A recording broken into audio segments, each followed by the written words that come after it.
Ashy Boy is a household name, but what about the many girls he's traveled with over the years? Or the ladies who've taken center stage in the new series? Because like a 007 film minus the death, carnage, and small people getting stuffed into boxes, each Pokemon anime series has a Pokegirl or multiple Pokegirls who have a story to tell, impact the main character's actions, leave an unforgettable mark on series history, and in the case of Pokemon Horizons, they are the main character. So the plan today is to rank each of the anime's heroines based on likability, development, and impact. Focusing on the main stage heroines, not short-term companions like Karina or older support characters like Orla, Molly, or the gals. But don't worry, they'll get their own video. With that said, don't forget to subscribe for your weekly box of juicy Pokemon nuggets, because we're about to jump right in.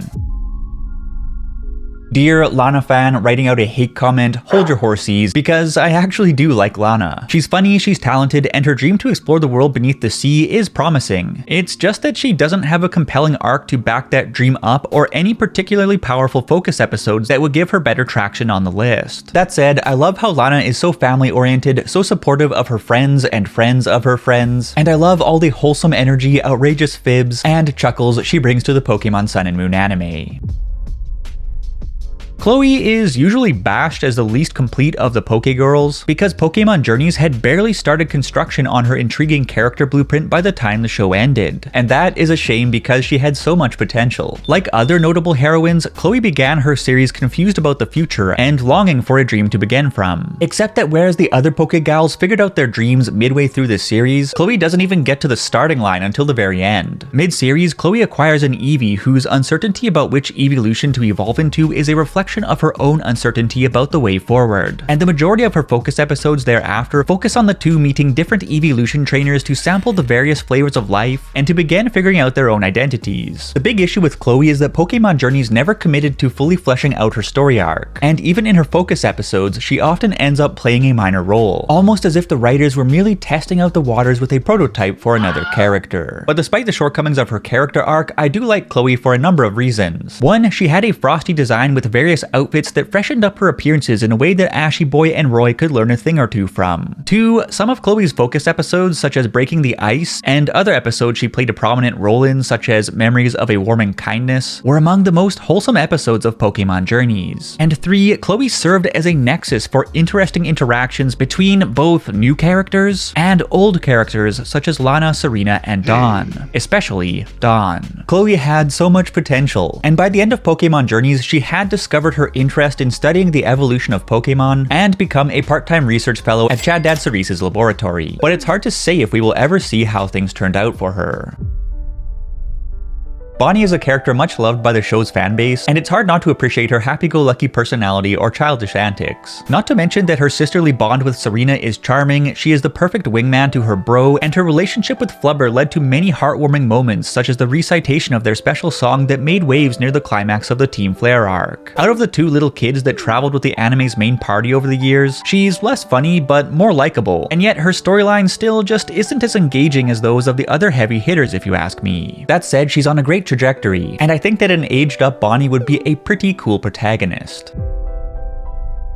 Mallow is one of the most cheerful, easygoing girls we've ever seen in the anime, and she had some of the best focus episodes in Pokemon Sun and Moon. The obvious point of discussion is the episode involving Mallow's late mother, in which Mallow was able to enter a pseudo-spiritual world in the mists of Tapu Fini, and make amends for the horrible last words she'd given her mother to take to the grave many years earlier. It was a truly painful, touching, and cathartic episode. It would have been even more impactful if the whole "I was a jerk to my terminally ill mother" plotline had been better built up over the course of the series, but the mother-daughter scene was powerful nevertheless. Outside of Memories in the Mist, my favorite Mallow-focused segment is episode 39, Mallow and the Forest Teacher, in which she caves from the stress of being overworked at the family restaurant, runs into the forest, and ends up venting about life at Orangu's bar over a pineapple juice, which is presumably non-alcoholic, right? Right? It was a good character-building episode that made Mallow feel more mature, more grounded, and perhaps more relatable than most of the other somewhat younger heroines, which is another reason why I enjoyed her character. I just wish the writers had tapped further into Mallow's potential, but the limitations of her story arc were symptoms of a larger issue with Pokemon Sun and Moon. Black and White era Iris is typically remembered as an annoying brat, which is an accurate way of remembering her, but her quest to become a dragon master was actually pretty compelling. Her ascent towards mastery involved rebuilding a fractured relationship with her oldest friend, earning the respect of drunk Uncle Dragonite, seeking vengeance against the Beard Lord, and learning from some of the most powerful dragon trainers in the world. At the conclusion of Black and White, we had only seen Iris achieve a few of her goals, but when she returned in Pokémon Journeys 7 years later, we got a much better picture of her potential. Not only had she become the champion of Unova, evolved Little Axew into Big Bad Haxorus, and become one of the 8 strongest trainers in the world, but her impossible struggle against Cynthia was one of the highlights of the Masters 8 tournament. Black and White's smarmy pest had grown into a dignified power player, and it was excellent.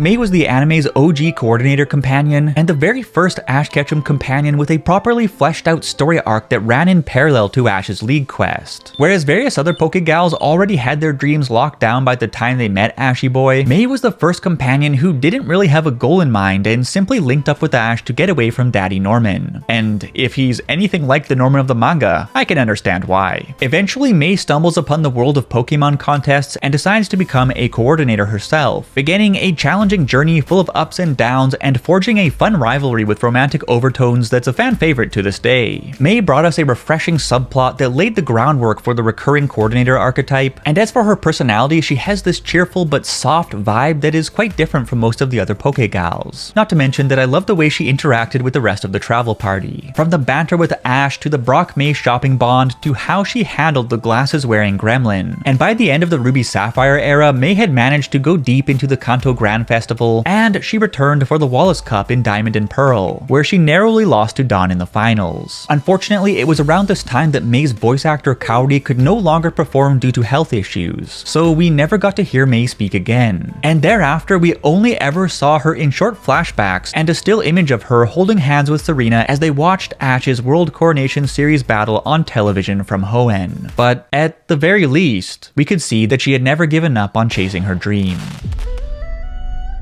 Lillie is a unique character who is quite different from the average Pokegirl, because rather than focusing on building an incredible career, Lillie's character arc is mainly focused on resolving trauma, and coming out stronger for it. Lillie begins the Pokemon Sun and Moon series unable to even touch Pokemon, due to a shocking experience in her childhood, but with the help of her friends, she ever so slowly exposes herself to more interactions with the creatures, and finally resolves her trauma altogether by directly confronting the past. Lillie also has some pretty hairy family issues that are tamed down from the games and the manga, but are still difficult to contend with nevertheless. And while she manages to reconnect with her brother and save her mother from the brink of insanity within the Pokemon Sun and Moon anime, it wasn't until the subsequent series that the broken family setup truly came to fruition. And without a doubt, Lillie's return in Pokemon Journeys resulted in one of the most sensational Pokemon episodes ever made. An episode that actually made good on an open Pokemon Sun and Moon plot thread that had haunted both players of the games and viewers of the anime for years. That is, the triumphant reunion of Lillie's family with their missing father and husband Moan. Lillie herself would probably place higher on this list if she had a stronger long-term goal, or if the screen time wasn't split up against so many characters in Pokemon Sun and Moon. But her situation is all too real, and her character arc is still one of the best in the series.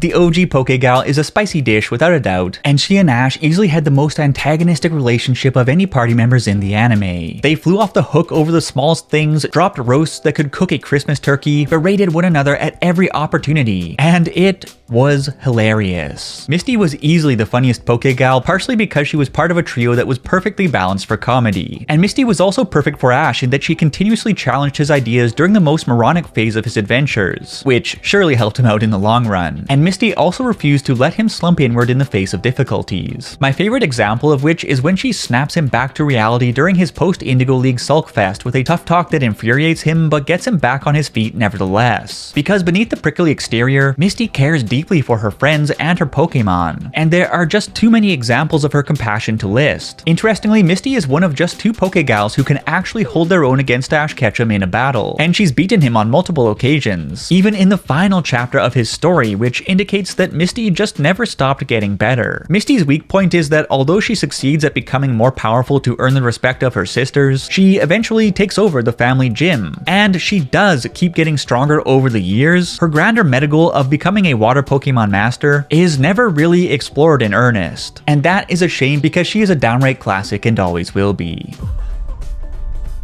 Dawn is often cited as the best Pokegal, and she certainly is a diamond in the rough. Dawn is likable, full of energy, her no need to worry optimism carried her through tough times when her confidence was broken by a string of crushing defeats, and although May was the first coordinator, Dawn's background gave us a fresh twist on the archetype. Whereas May's father is a gym leader, Dawn's mother is a renowned coordinator, and Dawn is already set on ascending to that same summit from the beginning of the Diamond and Pearl saga. So she sets out under the weight of heavy expectations, much like Akira Toya of Hikaru no Go, Killua of Hunter x Hunter, or any other kid from an exceptionally high-performing family. But fortunately, Dawn delivers, winning various contests across Sinnoh, dunking on the Moonlight Night to emerge victorious in the Wallace Cup, and just barely losing the Sinnoh Grand Festival to her rival Zoe. Dawn is also quite different from both May and the third coordinator personality-wise, with a cocky go-getter attitude more along the lines of Misty, although her and Ash certainly got along much better, high-fiving, cheering each other on, exchanging ideas that elevated each other's careers, and even trading Pokemon with one another. Not to mention that Dawn arguably had the best comebacks of any Pokegal, returning for a solid 8 episodes straight in Black and White, and returning again multiple times in Pokemon Journeys to mentor Chloe and support Ash in the biggest tournament of his life. Dawn, she's a keeper, but there is one Pokegal who left behind an even bigger legacy.